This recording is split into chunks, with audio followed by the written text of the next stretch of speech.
السلام على أشرف الأنبياء والمرسلين وعلى آله وأصحابه أجمعين والتابعين لهم بإحسان إلى يوم الدين. أما بعد، فاتقوا الله أيها المسلمون فإنه قد فاز المتقون. يا أيها الذين آمنوا اتقوا الله حق تقاته ولا تموتن إلا وأنتم مسلمون. Kaum muslimin, kaum muslimat yang dirahmati Allah Subhanahu wa taala. Alhamdulillah, subuh ini Allah izinkan kita kembali menyambung kaji bersama Imam Al-Bukhari melalui kitabnya Al-Adabu Al-Mufrad. Semoga Allah mudahkan kita memahami dan Allah kuatkan kita untuk mengikuti. Oleh itu mari kita bersyukur kepadanya atas segala nikmat dan karunia yang diberikannya.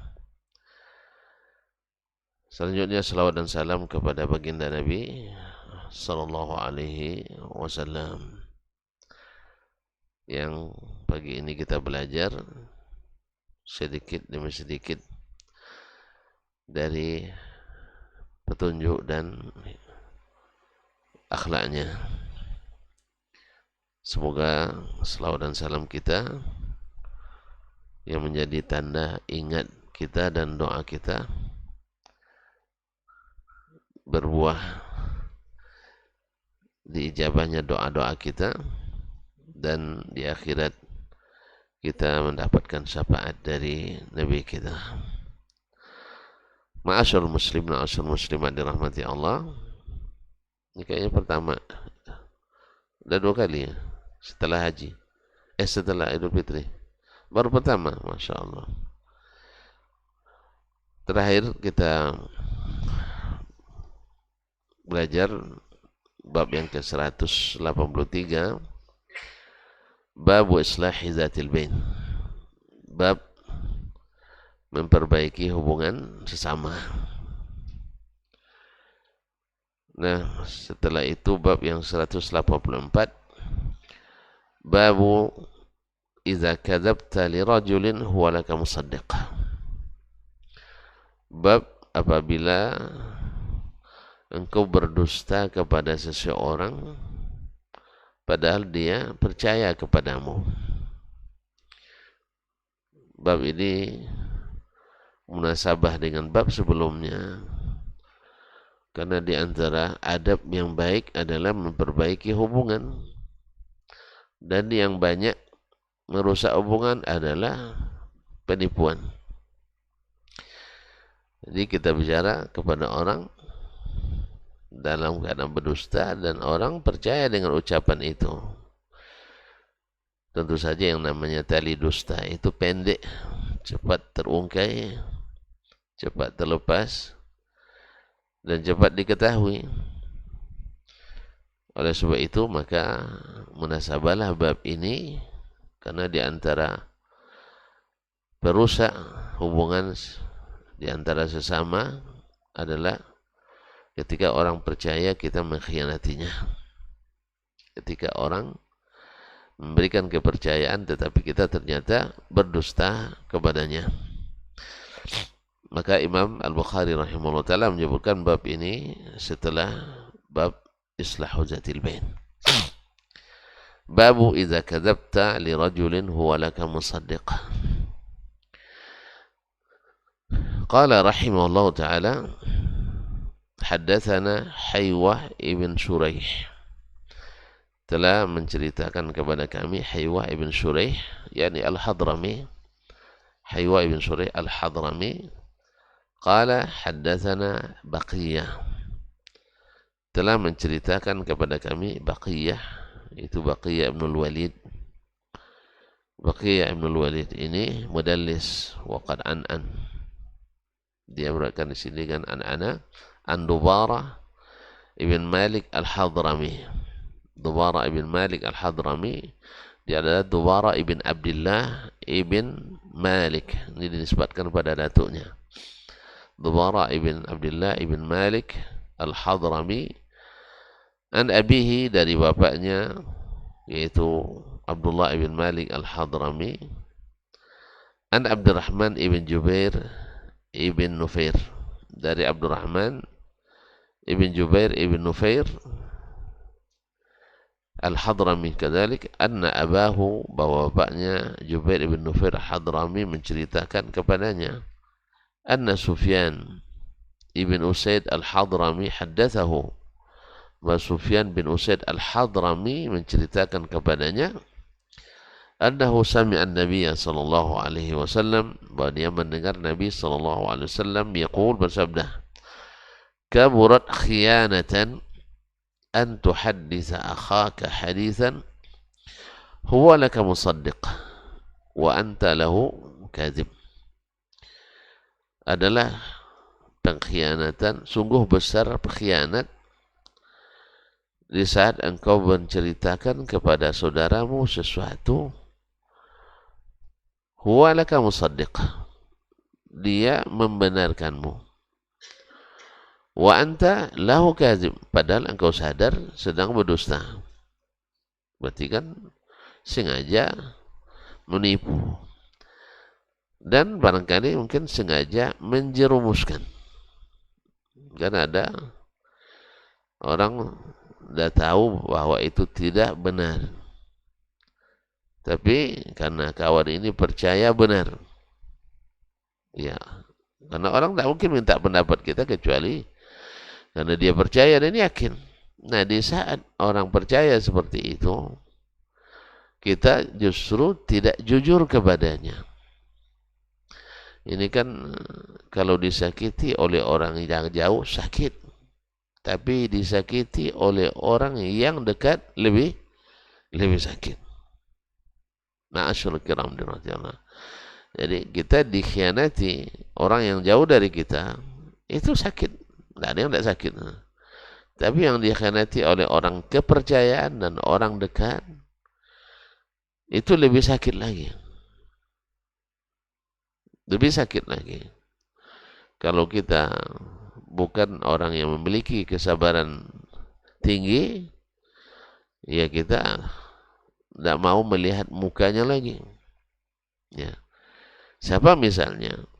Mungkin saudara kita sendiri.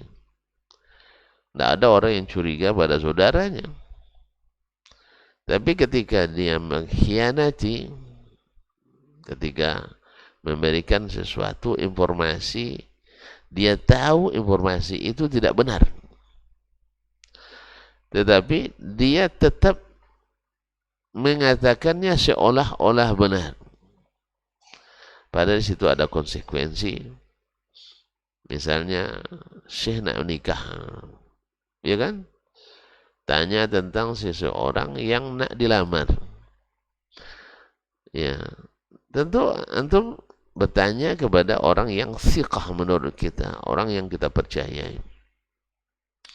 Dan dia tahu bahwa informasi yang dia berikan itu tidak valid, tidak benar. Tapi ibaratnya kadang-kadang banyak latar belakangnya. Orang karena tidak sukses berkeluarga, tentu ingin pula orang lain jangan sampai sukses pula. Misal gitu. Apa yang kurasakan kau mesti rasakan juga, rasain gitu. Itu berarti ada konsekuensi. Orang akan menikah dengan harapan baiti jannati, surgaku, rumahku adalah surgaku, tapi justru yang terjadi sebaliknya, yaitu nari atau dari nari, rumahku adalah neraka bagiku. Tadi kan baiti jannati, rumahku surga bagiku, sini dari nari, rumahku jadi neraka. Yang lebih sakit lagi ketika kita sampaikan, kamu dulu begini-gini, sengaja saya bilang seperti itu agar kamu merasakan. Kan lebih sakit lagi kaum muslimin muslimat dirahmati Allah.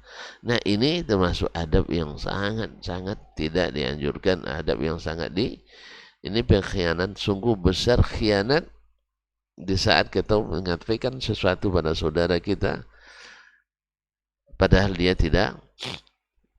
tidak jujur dalam hal ini, dan dia yakin kepada kita. Atau misalnya ada konsekuensi ekonomi, misalnya utang piutang.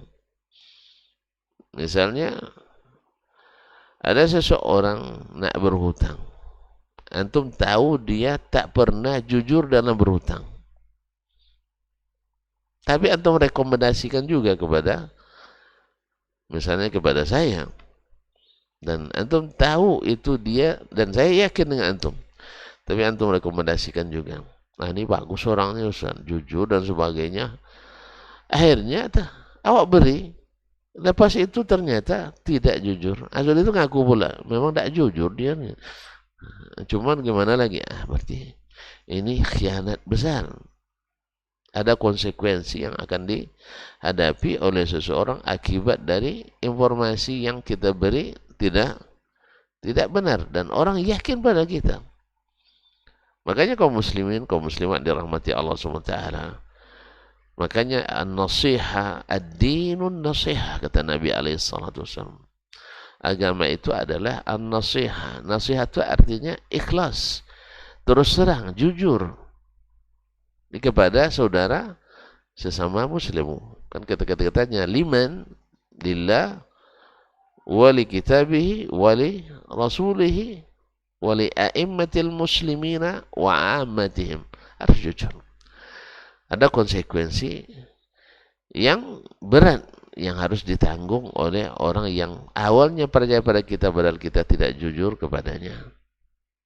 Ma'asyiral qurum, ma'asyiral muslimin dirahmati Allah. Atau misalnya, nah ini di musim-musim suksesi kepemimpinan 2024 ini, kadang antum diangkat jadi tim sukses saya yang calonkan diri misalnya jadi caleg, atau bacalek ya, misalnya. Antum yakin bahwa saya itu tak kena ada suara, tapi supaya keluar juga duit saya, karena biasa tim sukses tetap sukses, Bang. Ya, tim sukses tetap sukses, membelanjakan uang calonnya. Antum sebenarnya tahu bahwa saya tidak berkompeten untuk maju, tidak akan ada suara orang. Walaupun orang ngaji banyak di masjid, orang masjid itu punya keponakan yang maju, ya dah. Ya saya Hidayat misalnya, ini pengurus masjid, maju pula di dapil saya itu mamak dia. Mana yang dipilihnya? Ustaz Dasma itu mamaknya. Mamak. Jadi jangan terlalu yakin gitu. Walaupun saya ceramah ke sana kemari nih. Nah, anggap kalau hitung-hitung misalnya di sini ada 30 kan, di sana ada 50 kan, sudah 80. Saya ceramah di 100 masjid kali 80 orang, kali 30 orang, udah cukup suara tuh, Bang. Hah? Menurut saya itu. Rupanya yang jemaah saya yang ramai itu, setiap orang ada calegnya, atau ada calon yang akan dia pilih. Dia bukan dapat amplop 250.000 di pagi lagi, enggak. Sejak kecil dia yang menjaga, yang biayain. Nah, jadi kalau antum, rupanya antum tahu itu, tapi gimana? Antum sudah terlanjur jadi tim saya, duit saya harus antum dapat. Karena antum bagiannya ada situ kan, ada namanya operasional kampanye, operasional sosialisasi. Bahkan juga mungkin ada aspirasi dan sebagainya. Nah, jadi kalau antum tahu saya tidak bakal lolos, tolong sampaikan sebenarnya, ya. Jangan nanti setelahnya 2 martabat, duduk atau terduduk.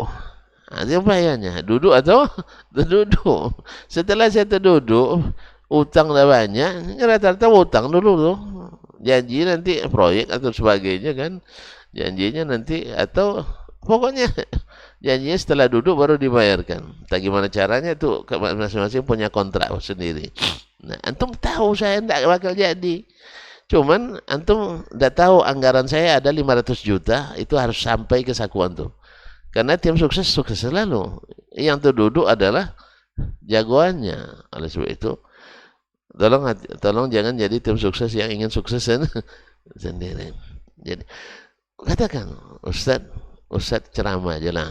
Kalau ceramah laku nih, tapi kalau untuk jadi caleg atau jadi pemimpin kayaknya tidak pas. Apa sebab? Ustaz tuh pengelinci misalnya, atau pengelinci, suka lari dia tanggung jawab. Iya, kalau pas menghadapi masalah besar, Ustaz tak pernah maju di depan, selalu suruh Ustaz Dayat yang maju. Kan itu. Kalau itu Ustaz tidak patut jadi pemimpin nomor satu. Besok orang lompat dibikin, Ustaz selamat sendiri. Ustaz Dayat yang kena. Ketika ada tanggung jawab konsekuensi ini dan itu, Ustaz cuci tangan. Akhirnya Ustaz Dayat yang masuk ke dalam. Misal lah qadar. Jadi kalau begini tidak tipe pemimpin yang sukses misalnya. Atau tidak pimpin wakil rakyat yang akan berpikir untuk rakyatnya. Katakan sebenarnya, jangan berkata yang tidak benar. Yes, ya? Apalagi konsekuensi apa lagi? Konsekuensi sosial. Ya, konsekuensi sosial. Ya antum tahu di situ orangnya berdakwah tidak boleh keras-keras. Antum bilang sampai ke Ustaz kan, Ustaz baru masuk dulu kan. Cuma masyarakat sini ini Pak Ulilnya. Nah, Ustaz sini sampai aja loh Ustaznya. Ini orang pada biasa dengan apanya. Habis itu belum selesai ceramah dipersekusi orang. Gara-gara beliau tahu dia masyarakatnya ini. Cuman beliau nak melepaskan dendam pula pada orang itu. Biar mereka tahu. Akhirnya tidak jujur menyampaikan informasi. Pada orang di situ baru pertama kali mendengar tauhid terbagi tiga, usul salasan sebagainya. Padahal dia lebih duluan dia mendengar ceramah Ustaz tentang di YouTube bahwa orang-orang ini tauhid ini trinitas katanya kan. Rupanya orang Kristen dibawanya ke sini ceramah katanya. Jadi memang kaum muslimin dan muslimat dirahmati Allah SWT, hal ini selalu berimbas pada hubungan baik di antara orang-orang yang tadi awalnya saling percaya, tetapi setelah itu ternyata setelah dikhianati, dan sebesar-besar pengkhianatan adalah orang kepercayaan yang tidak jujur kepadanya. Dan itu banyak kita lihat di lapangan kaum muslim dan muslimat, orang yang awalnya mesra,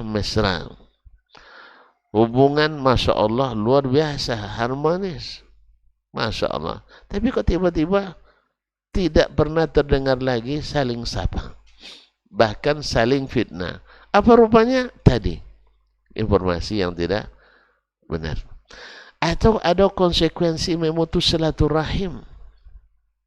Nah, ini kan sering juga terjadi. Orang antum hadir, misalnya kita bicara entah rapat lah namanya atau sedang ngomong biasa. Nah, antum orang kepercayaan saya, misalnya, apapun antum omongkan, saya akan terima bulat-bulat, seolah-olah itu wahyu turun dari Rabbul Ardi was Samawat.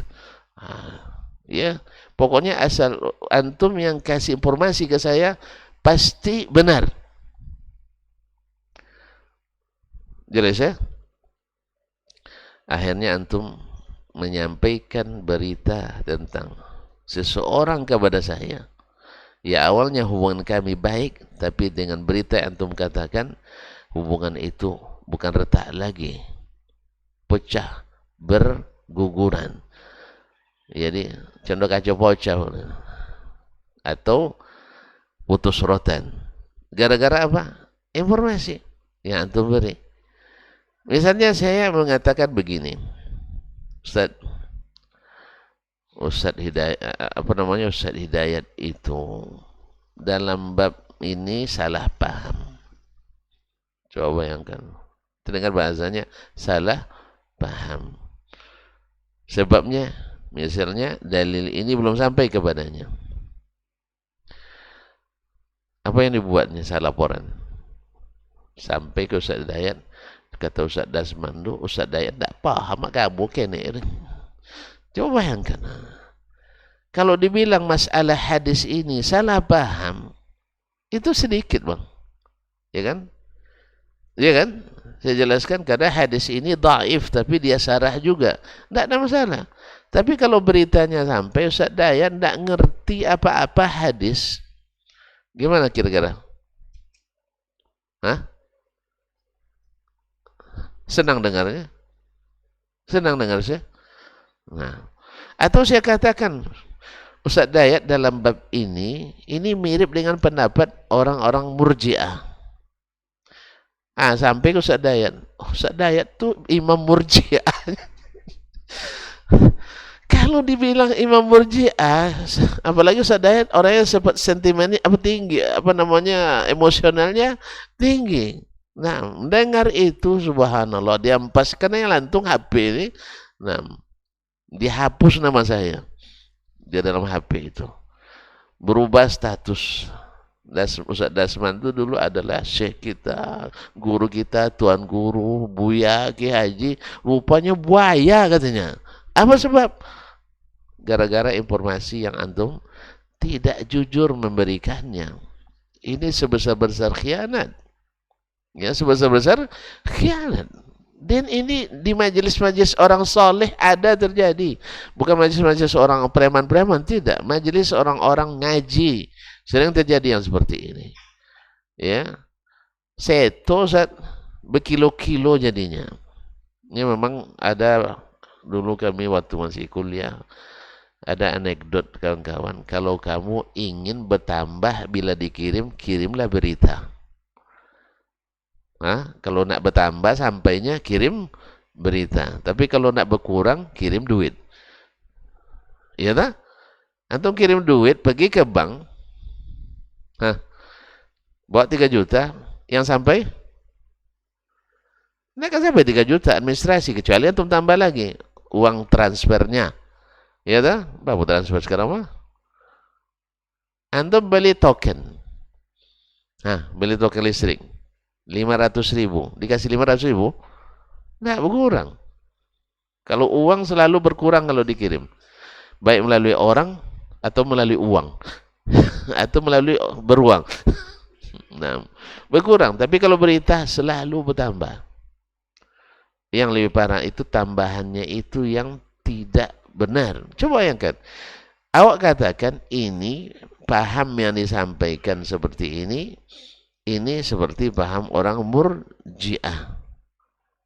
Kan bisa saja saya salah menyampaikan, saya mensyarah, salah paham. Wajar kan?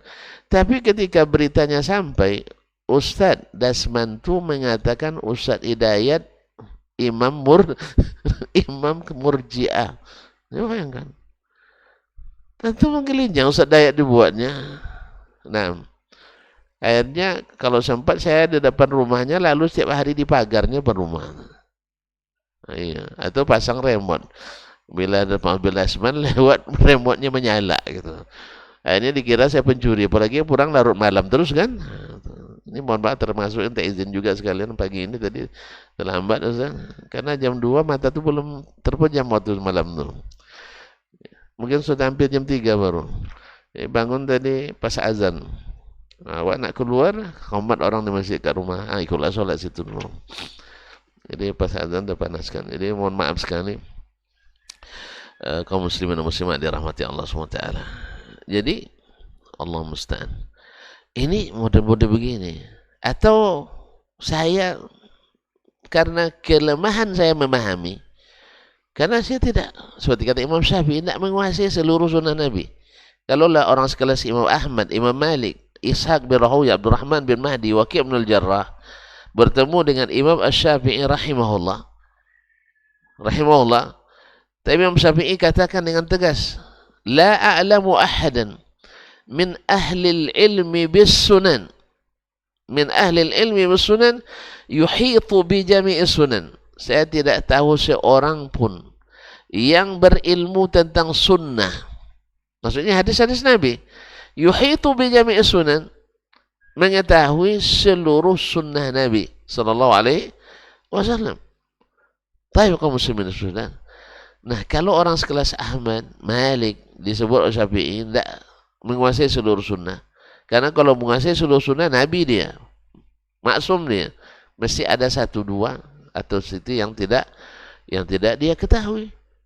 baik dari sisi hafalan lafaznya atau pemahamannya. Nah, bagaimana pula dengan sekelas Dasman? Hafiz juga tidak, paham juga dangkal, pelupa lebih sering, amalannya kurang. Nah, lalu dia mengatakan sesuatu yang mungkin saya tanpa disadarinya itu pemahaman Khawarij. Ya. Lalu Ustaz ngomong, ini Ustaz Dasman kayaknya tidak membaca kitab Al-Firaq wal Adyan si Al-Awaji ini Ustaz ya. Al-Firaq wal Adyan. Ini kalau beliau baca, padahal saya sudah baca Ustaz, muqarrar kami di akidah. Nah, cuman Ustaz Dayat karena dia jurusan akidah, tentu dia baik aja prasangka. Mungkin Ustaz Dasman tidak sempat baca ini. Kitabnya sudah ada. Nah, jadi dia katakan, kalau ini bahasa yang dia katakan, bab ini mirip dengan pendapat Khawarij. Apa ulil sampai berita ke saya. Rupanya Ustaz Dayat tu ya katanya. Bilangnya Ustaz orang Khawarij. Gimana kira-kira sih? Kalau saya sempat tidak suka klarifikasi, kan ada sebagian orang dapat berita dari antum tuh tidak mau lagi klarifikasi, dah final. Saya sudah menghadapi orang seperti itu. Saya awal-awal pulang dulu di Bangkinang, membahas suatu masalah. Dan kebiasaan saya waktu itu merekam seluruh ceramah saya sendiri. Belum ada live streaming nih, saya rekam pakai MP4 bang. MP4 saya rekam. Itu pun karena dihadiahkan oleh Ustadz Suryadi waktu itu. Dia suka kasih hadiah, jazakallah khairan. Berguna juga untuk dakwah, maka rekamannya ada. Jadi, coba bayangkan. Saya punya rekamannya. Lalu seseorang yang hadirnya di luar, di Selasar. Tidak dalam duduknya. Nah. Dengar di luar. Yang memang mencari supaya lisan saya terpeleset. Padahal tidak terpeleset. Dia telinganya yang terpeleset, tertutup. Apa laporannya? Bahwa Dr. Dasman menyesatkan semua orang yang sholat bismillahnya dijaharkan. Masya Allah. Sampai ke Ustadz.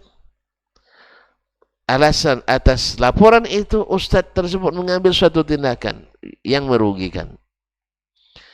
Saya sesama Ustadz kan tak boleh saling menjatuhkan. Saya datangi, saya bawa rekaman itu.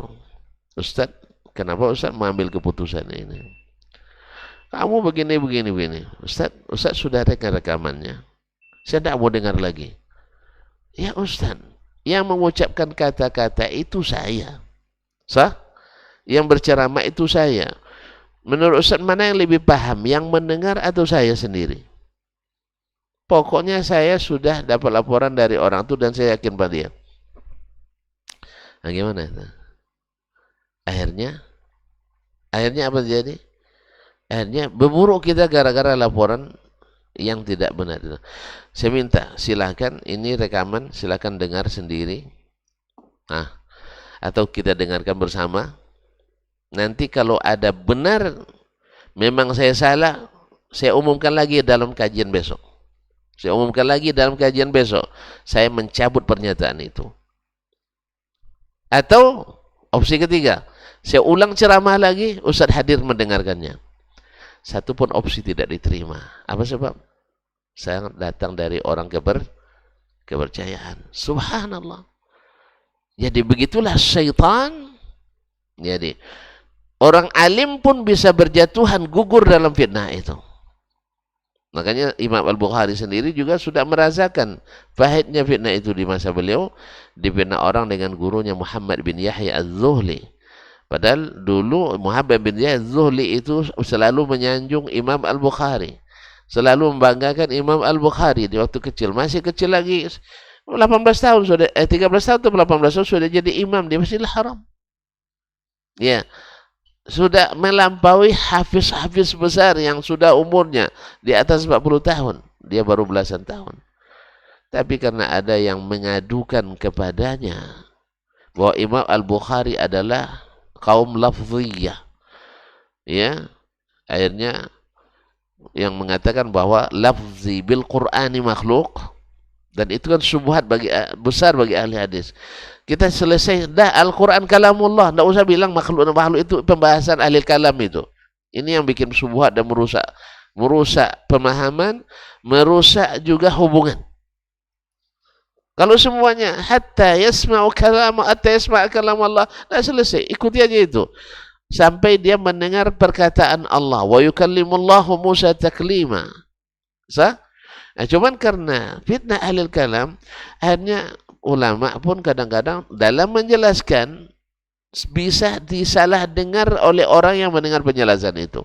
Apalagi hati-hati yang sakit, yang sengaja ingin mencari celah untuk membuat hubungan kedua syekh ini menjadi renggang, bahkan mungkin juga putus. Hanya banyak tuh syekh. Sampai hari ini saya menyaksikan sendiri, ya orang-orang yang tukang adu-adu ke depan syekh. Atau tukang adu-adu, dimanapun ada, dimanapun ada. Dan syekh yakin. Yang lucunya, ada lucunya lagi.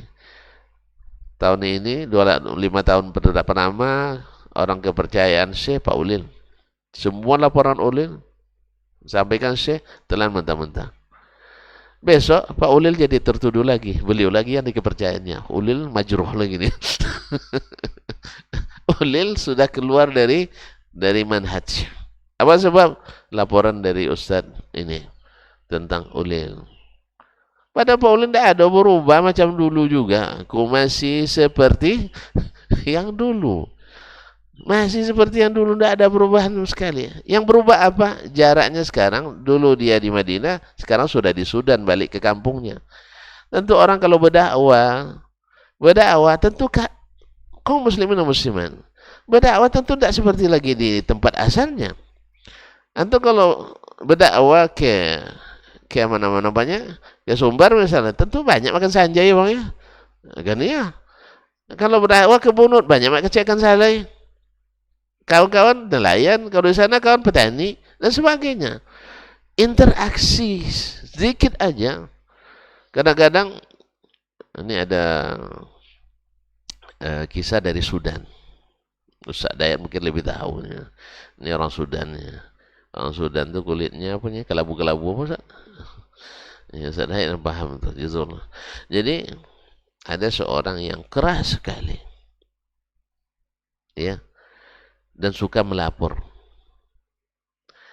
Salah satu dari kawan yang sepengajian dengannya jadi bupati. Sekarang konflik di Sudan ya. Rawan konflik memang. Semoga Allah selesaikan masalah mereka dengan sebaik-baiknya. Jadi yang namanya pejabat tentu ada kunjungan ke bawah, ke daerah. Kalau antum pergi ke kampung Ustaz, antum pejabat, ya bupati. Pergi misalnya ke mana kampung, siapa yang kampungnya paling kampungnya saya lah, nah, pergi Muara Jalai misalnya, bupati Kampar turun ke Muara Jalai, hadir nenek-nenek, yang kan nenek-nenek, ibu-ibu pun di serbunya saya di bupati, pergi ke kampung tuh, jangan kan nenek-nenek kampung tuh, ibu-ibu yang masih setengah tua juga akan serbu saya juga, nak salaman, iya kan? Enggak kan? Nah, tentu anda mulai ngantuk lah sayang. Iya. Mereka artinya euforia, suka orang kampung kita jadi Yang kedua, mereka juga ingin menarik simpati saya. Supaya nanti pembangunan di kampung ini, makanya bagi mereka itu menyambut seperti itu enggak apa-apa. Karena kebanyakan mereka enggak paham bahwa bersalaman laki-laki perempuan yang bukan mahram enggak boleh, iya kan? Coba masyarakat kita, mana yang pahamnya? Boleh atau tidak boleh? Boleh atau tidak boleh? Boleh. Pemahaman sebagian besar, mayoritas umat Islam, bersalaman laki-laki perempuan yang bukan mahram, boleh. Apalagi salam sama kiai, sama buya. Cium tangan lagi. Ya kan? Habis itu kepalanya dipegang sama buya anak gadis itu. Apa coba? Sudah anak saya, kan itu kan, nah, perasaannya sudah jadi anak. Nggak lama saya itu suruh jadi mak anaknya. Lamarnya habis itu aku terima, katanya anak kita baru nikah. Jadi jalan ke kampung itu Nenek-nenek orang tua-tua itu berebut salam tangan dia tidak mau, cuman ya sebanyak itu orang pegang tangannya. Nampak sama kawan yang suka melapor itu. Ibaratnya saya dengan Ustaz Dayat, guru kami misalnya anggaplah Syekh Muhammad Khalifah Tamimi ya, sama guru ya di Madinah misalnya. Dan guru saya ini keras juga memang. Nah, misalnya lapor sama Ustaz Dayat. Berubah dah sebantu manhajnya. Coba gara-gara salaman manhaj berubahnya. Tidak tahu tuan rumah tidak tepat mungkin kan. Berubah manhajnya. Apa berubah manhajnya? Lah orang awamnya lah. Gara-gara salaman itu berubah jadi seorang alim menjadi seorang awam. Oh ya kan? Cuma satu itu. Dan itu bukan dia yang mau. Orang yang ngambil tangannya. Dia kerumunan massa itu. Tidak ada uzur sama sekali. Hanya Syekh pun panggil kami ke Madinah. Coba bayangkan. Panggil kami ke Madinah berdua. Di sidang. Lalu saya jelaskan. Syekh. Tidak akan itu pula membuat saya berubah manhaj. Saya tahu. Dengan penuh kesadaran saya tak pernah ngulur-julurkan tangan ke orang. Cuman kan pergi kampung nenek-nenek yang mengambil tangan saya. Tidak mungkin saya gedikan pula nenek itu. Tidak mungkin. Saya sudah tarik tangan saya. Dia ambil juga. Akhirnya saya mengerti. Oh gitu keadaannya. Jadi memang harus paham situasi dan kondisi orangnya. Jangan buat laporan tanpa mengetahui latar belakang. Syekh karena percaya langsung sama Ustaz Dayat. Masalah karena suka ngurut punggungnya dulu atau capek-capek mungkin. Akhirnya semua laporan telah mentah-mentah. Akhirnya Syekh karena untung ada klarifikasi. Kalau sempat guru tak ada klarifikasi, rusak hubungan semuanya. La haula wala quwwata illa billah. Akhirnya terjadi konflik atau kelaparan di Sudan. Sehingga turun UN, kalau untuk bantuan apa? UNTCR ya. Itu enggak tahu juga. Saya lupa. Pokoknya bagian bantuan kemanusiaan. Diserahkan langsung oleh Menlu Amerika. Siapa Menlunya? Enggak tahu kalian. Condoleezza Rice. Dulu di masa siapa?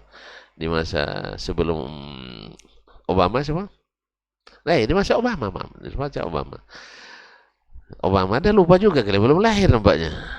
Time Barack Obama. Jadi menterinya Condoleezza Rice. Condoleezza perempuan apa laki-laki? Liza, masa antum lagu Liza apa namanya? Laki-laki atau perempuan? Perempuan. Nah, kawan tadi yang mengadukan ya Ustaz Dayat mengadukan tadi karena kesulitan hidup ikut di tim PBB tadi, tim bantuan kemanusiaan tadi. Nah, antum sekarang sudah jadi staf. Mau tidak mau mereka harus berbaris menyambut menteri luar negeri Amerika tadi, karena Amerika polisi dunia kan. Berbarislah kita. Tentu yang namanya Condoleezza Rice tidak ada istilah tidak salaman. Sekarang dia dengan sukarela menyalaminya karena takut dipecat. Oh, rupanya kalau terpaksa boleh, yang lain kalau terpaksa tidak boleh. Bayangkan. Hanya dia sendiri melakukan hal yang sama. Mungkin iqab dari Allah SWT. Kau kemarin tak terima uzur saudaramu, setelah didamaikan oleh Syekh tak mau juga dia. Coba bayangkan, Syekh sudah bilang dan memaklumi, dia sendiri tidak mau memaklumi. Tetap juga dihajarnya saudaranya itu. Tidak mau cakap. Coba bayangkan. Justru kadang-kadang marah pula dia sama Syekh. Awak dah melapor, tidak terima laporan. Coba bayangkan. Dia pun nak nekan Syekh. Walhasil, dia sendiri melakukan hal yang sama. Oleh itu kaum muslimin dan muslimat, Nabi katakan, masyadda hadad dina ahadun illa ghalaba. Siapapun yang keras, ya, yang terlalu keras gulu dalam mengamalkan agama, dia akan kalah. Oleh itu ikhwani fillah, ini adab yang tidak boleh ya dilakukan oleh seorang muslim, walaupun hadisnya dari sisi sanad dhaif, tetapi maknanya seperti kata ulama, maknanya sahih didukung oleh hadis-hadis sahih yang lain. Tapi dengan lafaz ini tidak sabit dari Nabi alaihi salatu wassalam. Tapi maknanya dalam hadis-hadis lain itu adalah mendukung. Karena disakiti oleh orang dekat lebih sakit daripada disakiti oleh orang jauh. Dikhianati oleh orang dekat lebih daripada dikhianati oleh orang yang jauh dari kita. Kemudian bab yang setelahnya, masih ada waktu sedikit, ini juga munasabah dengan bab ini. Babu la ta'id akhaka syai'an fatukhlifah. Jangan kau janjikan sesuatu pada saudaramu tapi engkau pungkiri. Dengan sama juga tadi berkhianat, ini juga mungkir janji. Dan dua-duanya sifat tidak terpuji, sifat-sifat para pengecut, sifat kaum munafiqin. Qala haddatsana Abdullah bin Sa'id yani ad-Darimi, qala haddatsana Abdurrahman ibn Muhammad al-Muharibi, dalam cerita kepada Abdurrahman ibn Muhammad al-Muharibi, an Lais, dari Lais ibn Abi Sulaim. Lais ibn Sulaim juga dhaif, maka hadis ini juga didhaifkan oleh ulama. An Abdul Malik ibn Umair As-Suwai, an Ikrimah, dari Ikrimah maula Ibn Abbas dan sekaligus muridnya, an Ibn Abbas, dari Ibn Abbas radhiyallahu anhu, qala qala Rasulullah sallallahu alaihi wasallam, Rasulullah sallallahu alaihi wasallam bersabda, la tumari akhaka wa la tumazihhu wa la ta'idhu mau'idan fatukhlifah. Jangan engkau suka berdebat dengan saudaramu. Maksudnya berdebat yang tidak menghasilkan ilmu. Kalau debat menghasilkan ilmu tuh ada diskusi namanya muzakarah. Tapi debat yang nak cari menang, nah, ini tuh macam kami dulu berdebat, ada munakasah. Kalau di waktu kelas 7 di pondok, itu memang cemenang. Karena nilainya di situ. Siapa menang tinggi nilainya. Jadi cari, pokoknya gimana pun caranya harus kawan kalah gitu. Itu debat. Dan yang seperti ini tidak dipuji dan tidak dianjurkan oleh Nabi sallallahu alaihi wasallam. Bahkan Nabi menyanjung orang yang meninggalkan mira sekalipun dalam keadaan benar. Ana dhaminun bi baitin fi wasatil jannah liman tarakal mira walau kana muhiqqan. Saya menjamin untuk seorang taman di tengah surga untuk siapa yang meninggalkan berdebat walaupun dalam keadaan benar. Makanya ketika orang ngajak debat, kita lihat kalau orang ini berdebat nak cari menang, tidak usah berdebat, buang-buang waktu. Iya, dia bilang ini betul salah. Tapi gimana lagi kalau kita tinggalkan lumat kita sama masyarakat. Ini yang begini tidak ada ini. Ini tidak ada alim. Alim itu kalau udah tahu salah dia tinggalkan. Dia tinggalkan. Karena masyarakat ngikut dia. Tidak maksa dia. Nah, cuma kalau takut tidak diundang ceramah, itu lain hal. Ya antum kok takut? Katanya kita sudah viral dan tenar. Ya tidak laku di Pekanbaru, pindah ke Bangkinang. Tidak laku Bangkinang, pindah ke Ranah Minang. Ya, tidak laku juga di Ranah Minang, pergi ke luas. Alam takun ardullahi wasi'atan fatuhajiru fiha. Ya kan? Tidak mungkinlah semuanya. Minimal menjelang tahu kita bahwa antum digelar Wahabi misalnya. Misalnya, kan Wahabi mau pula sekarang. Syiah diajak bersahabat. Ini pernyataan Presiden Iran, auzubillah nih Ustaz, memuji pemuda Indonesia tahu siapa musuh, siapa teman. Siapa ini maksudnya? Wahabi. Nah, dan dia nggak tahu bahwa seluruh tuduhan yang dituduhkan ke Wahabi itu Syiah lah yang paling patut menerima tuduhan itu. Dibilangnya orang Wahabi haus darah. Ya, Syiah, Masya Allah, pergaulannya masa humble. Apa makna humble saja? Hospitality. Pokoknya macam-macam. Mereka tidak baca sejarah sih, karena belajarnya ilmu Islamnya dari Barat. Itu masalahnya. Dan ilmu Barat itu subuhatnya 80% lebih diambil dari buku-buku Syiah. Semua syubhat mendiskreditkan Islam diambil dari buku-buku Syiah di barat, 80% lebih. Tentu itu. Nah, kalau tentu nak buat perbandingan, ya Wahabi ketika awal berdiri karena ditentang orang di mana-mana, tentu harus membela diri. Pasukan Turki menyerang, tentu berhadapan dengan mereka. Orang-orang Sufi menyerang, tentu dihadang oleh mereka. Rata-rata mereka lebih banyak defensifnya daripada ofensifnya. Coba yang melakoni lebih daripada 60 kali peperangan sampai berdirinya kerajaan Arab Saudi. Antum bayangkan berapa korban yang jatuh? 60 peperangan selama 40 tahun. Berapa korban yang jatuh? Kan tidak tahu kan? Nah, yang begini terkicau di nantarangnya. Kalau ada orang bawa subuhat langsung diterima dalam mentah-mentah. Hanya 4.000 orang dalam 40 tahun. Berarti setahun?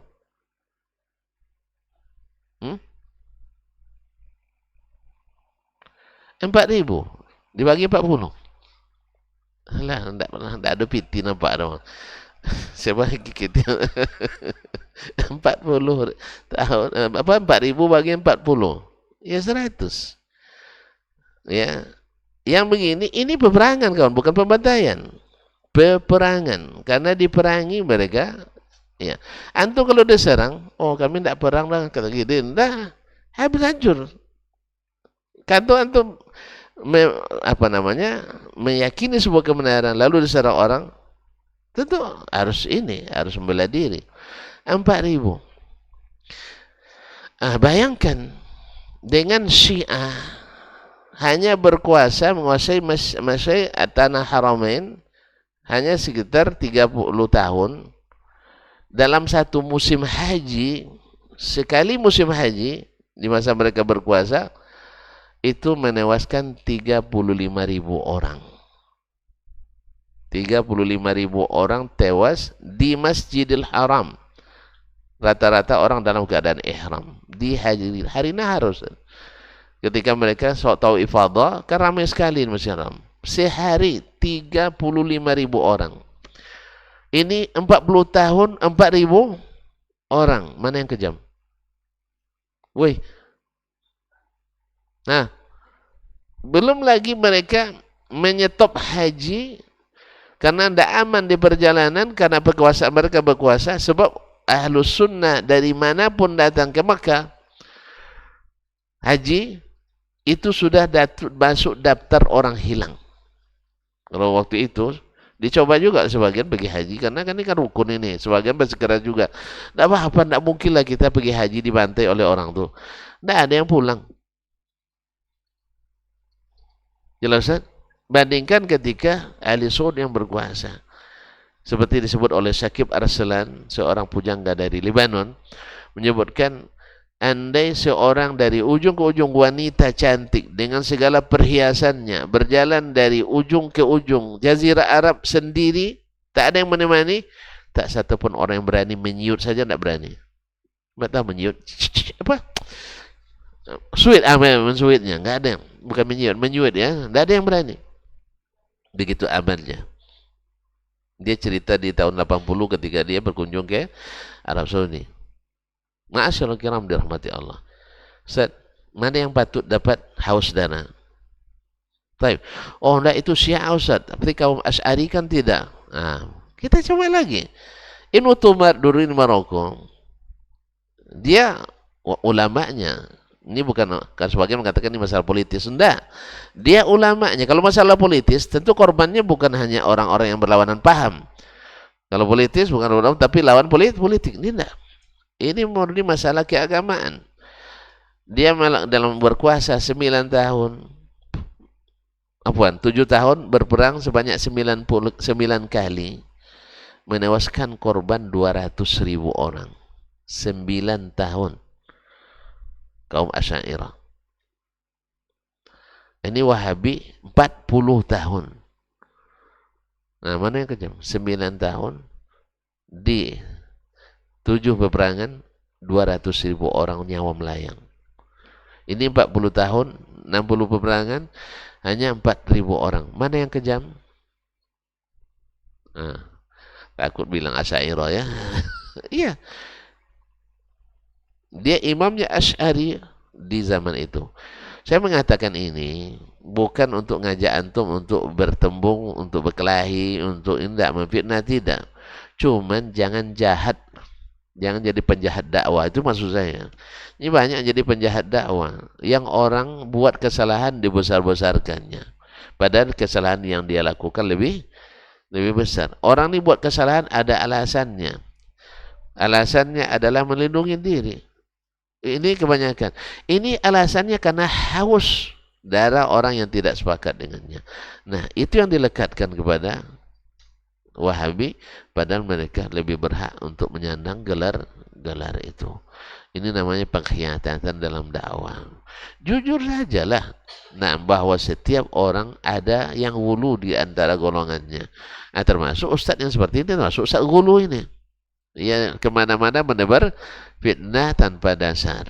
Ya, nah, makanya sadarlah kita, jangan mau dikatakan pemuda Indonesia bagus karena tahu mana musuh mana kawan. Syiah dijadikan kawan, Wahabi dijadikan lawan. Berapa bantuan Syiah di Indonesia? Berapa bantuan Wahabi di Indonesia? Gitu aja udah cukup. Nah, masa orang yang mencaci maki sahabat kawan, orang yang memuliakan sahabat lawan, orang yang menuduh Ummul Mukminin Aisyah dan Hafsah berzina kawan, orang yang menghormati Aisyah dan Hafsah lebih dari ibu kandungnya sendiri lawan. Berarti antum ikut Nabi atau ikut? Iya. Jadi kaum muslimin, orang Wahabi yang menjunjung tinggi Al-Quran, menjadikan dasar negara, undang-undang dasar negaranya Al-Quran dan hadis, jadikan lawan. Orang-orang yang mengatakan Al-Quran diragukan autentisitasnya karena 2/3/4 hilang, tuh kawan. Berarti antum adalah orang yang mendukung Islam sampai hari ini tidak sempurna. Di mana antum? Ini kaum muslimin dan muslimat dirahmati Allah. Cuman sayang memang banyak orang intelektual tapi tak berilmu, cerdas tak berilmu. Inilah masalahnya. Apa aja subuhat masuk. Oleh sebab itu kaum muslimin jangan hanya jadi orang cerdas, tapi jadilah orang berilmu. Dan kalau tidak berilmu, tuntut kepada guru, tuntut kepada ulama. Karena itu kalau nuntut kepada pemikir tidak akan dapat ilmu lah. Pemikir tidak punya ilmu. Ya, datuk saya pemikir juga dia, tapi tidak punya ilmu. Ayah saya berpikir juga dia, anaknya banyak, jadi semuanya. Awak jadi dasar sarjana tinggi, S3 kadang anak ada yang jadi 2 orang cuma. Satu narkoba, satu nyebut di jalan. Emangnya? Ya, ayah kita dulu orang kampung cuma tidak sekolah tinggi, tapi tahu dia menjadikan anaknya tinggi. Awak sekolah tinggi tapi tidak bisa menjadikan anak kita tinggi. Na'udzubillah. Berarti ada masalah dengan kita. Apa sebab? Karena kita punya pemikiran yang penuh dengan subuhan. Ayah kita dulu punya keyakinan, punya pemikiran yang original, yang natural, sunnatullah, sehingga selamat. Kalau enggak, kita enggak, soalnya masuk pemikiran-pemikiran dari semak-semak mana masuknya, semak Yunani, semak Romawi, semak Syiah, semak masuk pula pemikiran tarekat dari India dan sebagainya, seluruh sampah-sampah pemikiran masuk ke kita. Akhirnya Al-Quran dan Sunnah tidak begitu berharga di mata kita. Baiklah kaum muslimin dan muslimat, jadi jangan berdebat itu yang tidak menghasilkan ilmu dan tidak menghasilkan kebenaran. Karena kalau nak cari menang nanti ujung-ujungnya adu pangkalengan. Nah, kan tidak bagus. Adu pangkal lengan atau adu kepala. Kita adu hujjah dengan hujjah. Lalu siapa yang sudah jelas baginya hujjah, jangan bilang, oh ini tidak bisa ditinggalkan walaupun salah. Itu tak apa berdebat. Tak apa berdebat. Memang tak sunnah. Ini memang bid'ah mungkarah.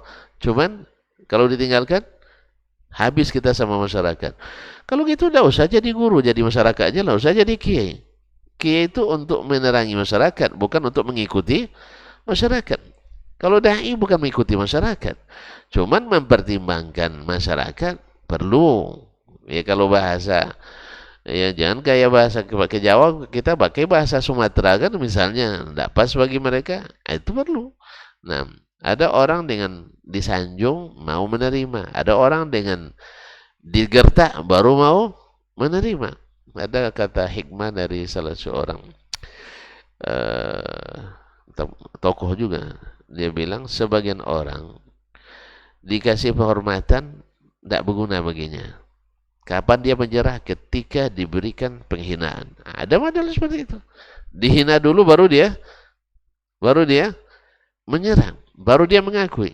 Ada orang seperti itu, sombongnya tidak ketulungan kata orang Jawa kan. Jadi kalau dikasih penghormatan tambah menjadi dia menghina orang lain. Tapi ketika dia dihinakan, baru dia tahu bahwa di atas langit ada langit.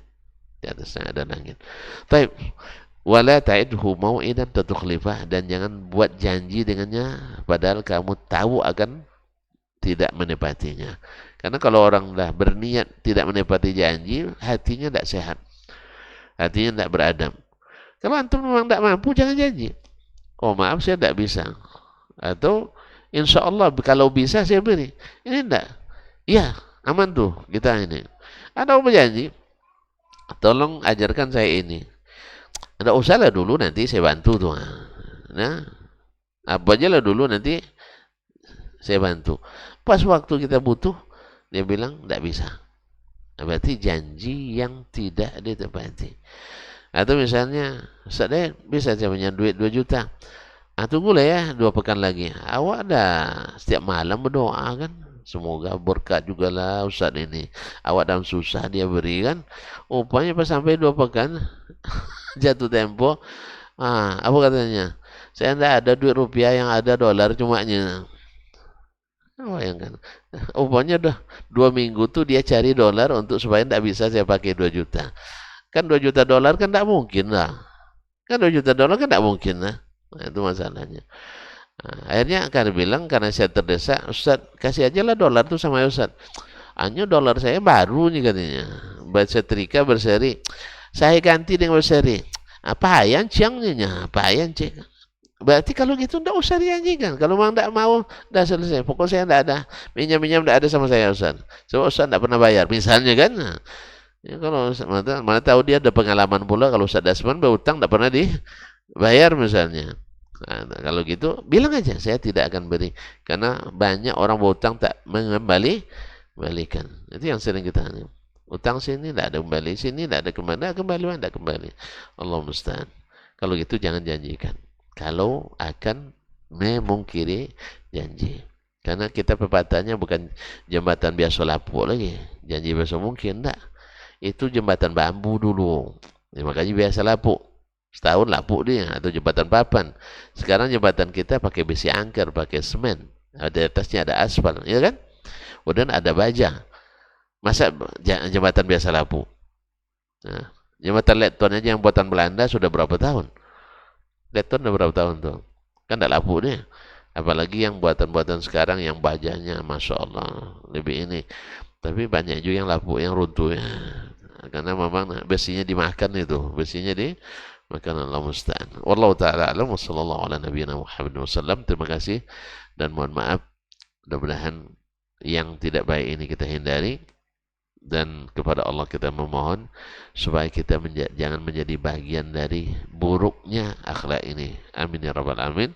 Subhanakallah bihamdik asyhadu an la ilaha illa anta astaghfiruka wa atubu